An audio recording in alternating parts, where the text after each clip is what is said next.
बात है जब ये एक अर्थ हो रहा था तो टीकाकार ने और 3 अर्थ क्यों दिए? प्रश्न उठेगा ना, जब एक ही अर्थ में हो रहा था, जब उसका शक्यार्थ में हम निश्चय कर रहे थे, हाँ ठीक,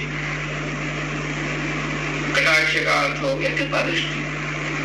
किंतु देखिए बात ऐसे होते हैं, इसमें ये जो दृष्टि मात्र से, स्पर्श मात्र से, शब्द मात्र से, संकल्प मात्र से उन शिष्य में संभव है जो शिष्य अत्यंत उत्तम अधिकारी है।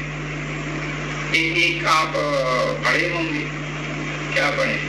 गुरुस्तोमो न व्याख्यानम शिष्यस्तो छिन्न संशयः, ये इसमें लग जाएगा। गुरु का मौन व्याख्यान, गुरु कुछ बोल ही नहीं रहे हैं और शिष्य तो सब कुछ समझ ले, तो गुरु तो सदैव अधिकारी नहीं।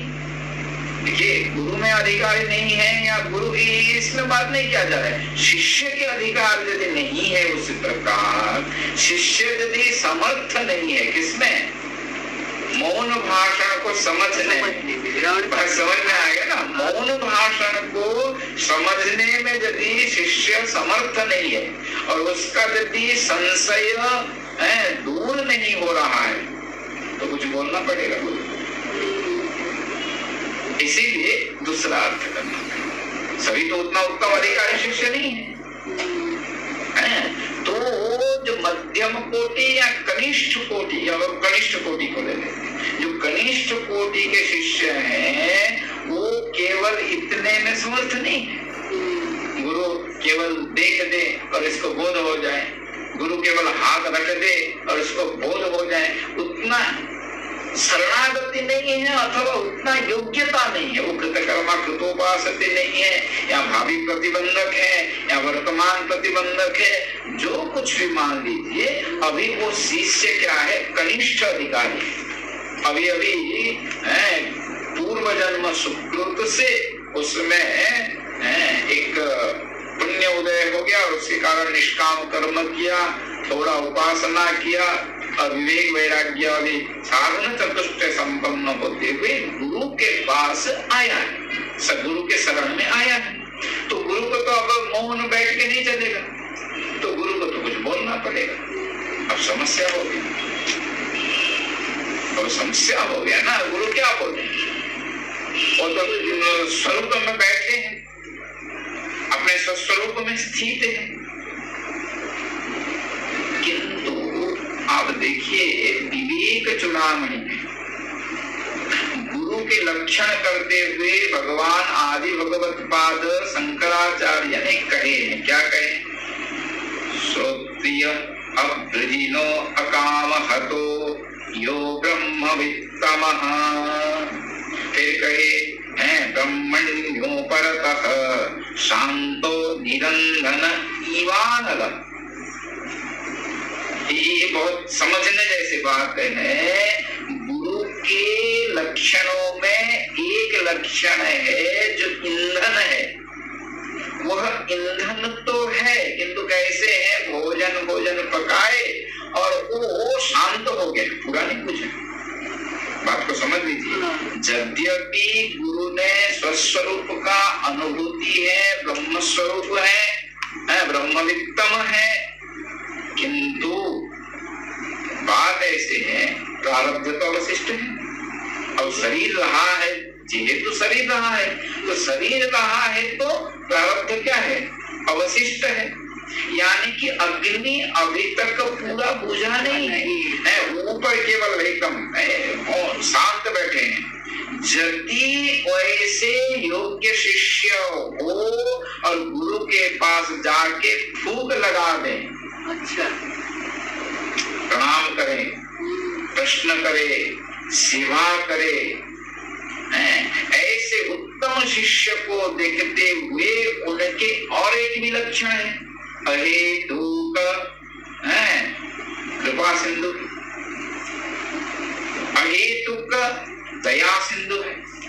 तो अहेतुक दया सिंधु होने के कारण ये जो मुमुक्षु है, मुमुक्षु के अंदर जो उत्कंठ तीव्र मुमुक्षुत्व है और उसके जो सेवा, उसके जो भाव को देखते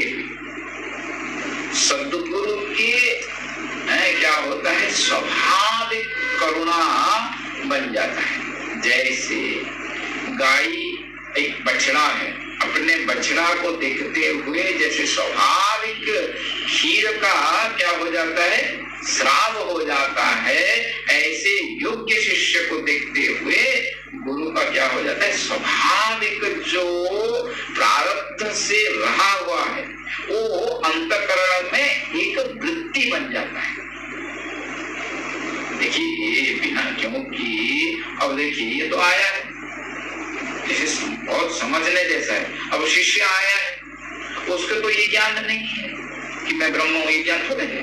अब तो उसको जगत दिखाई पड़ रहा है, तो ये जान रहा है कि नहीं ये जितना भी दिखाई दे रहा है ये वास्तविक सत्य नहीं है, किंतु बात तो उसको स्पष्ट नहीं हो रहा है। इसीलिए उसको यह जगत को दिखा के, क्योंकि अभी तो कनिष्ठ अधिकारी है, जगत को दिखा के बताना पड़ेगा, क्योंकि हमारा एक नियम है, निर्विशेष ब्रह्म है। अब ब्रह्म तो निर्विशेष है ना, अव्यक्त है, क्योंकि जहां मन और वाणी चलते नहीं, अप्राप्य मनसा यतो वाचा निवर्तन्ति अप्राप्य मनसा। ऐसे को कैसे बताएं? बताने के लिए कुछ ना कुछ तो बोलना पड़ेगा, शिष्य का संशय को दूर करने के लिए कुछ ना कुछ बोलना पड़ेगा। तो इसीलिए एक नियम है, अध्यारोपपदाभ्याम निष्प्रपंच प्रपंचते। पहले आरोपित करो, तुम्हें जगत दिखाई पड़ रहा है ना, बोले हाँ, ये जगत जो है कार्य, तो उस कार्य का कोई ना कोई कारण होगा, ऐसे करके जैसे शाखा चंद्र न्याय कहते हैं। तो इसे इस प्रकार से नेति नेति नेति नेति करके गुरु को समझाना पड़ेगा। अब समझाने के लिए गुरु को क्या करना पड़ेगा, वाक्य का उच्चारण करना पड़ेगा। कौन से वाक्य? वेदांत वाक्य का, अन्यत्र तो प्रमाण है ही। तो वेदांत वाक्य के उच्चारण करते हुए शिष्य को पहले जो संशय है, उसको ये जो प्रपंच दिखाई पड़ रहा है, जैसे कोई व्यक्ति है उसको भ्रम से रज्जु के स्थान पे सर्प का प्रतीत हो रहा है, तो उसको टॉर्च दिखा के तो पहले ये बताना पड़ेगा कि यह सर्प नहीं अपितु रज्जु है, रस्सी है। तो ठीक इसी प्रकार उसको बोध कराना है कि ब्रह्म ही ये सब का अधिष्ठान है। ब्रह्म का स्वरूप बताना पड़ेगा, तटस्थ लक्षण और स्वरूप लक्षण, ये दोनों के द्वारा शिष्य के मन में जो प्रारंभिक संशय है उसे निवृत्ति करना पड़ेगा।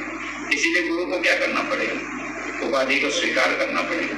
बिना उपाधि स्वीकार से तो ये संभव नहीं है। इसीलिए उन्होंने किए जत्वा कटाक्ष प्रतिभाक्षम अंतकरणम तस्य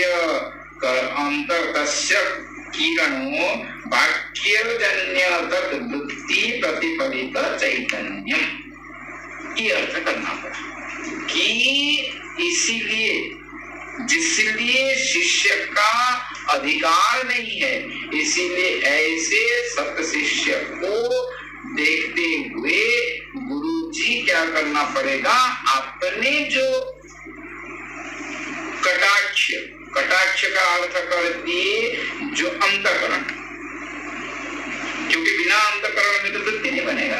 अच्छा, आप कुछ बोलना चाहते हैं, कुछ कहना चाहते हैं, तो वो भी तो कोई ना कोई वृत्ति को लेके ही तो बताएंगे। बिना वृत्ति के, देखिए ये बात को थोड़ा समझ लेना है। शिष्य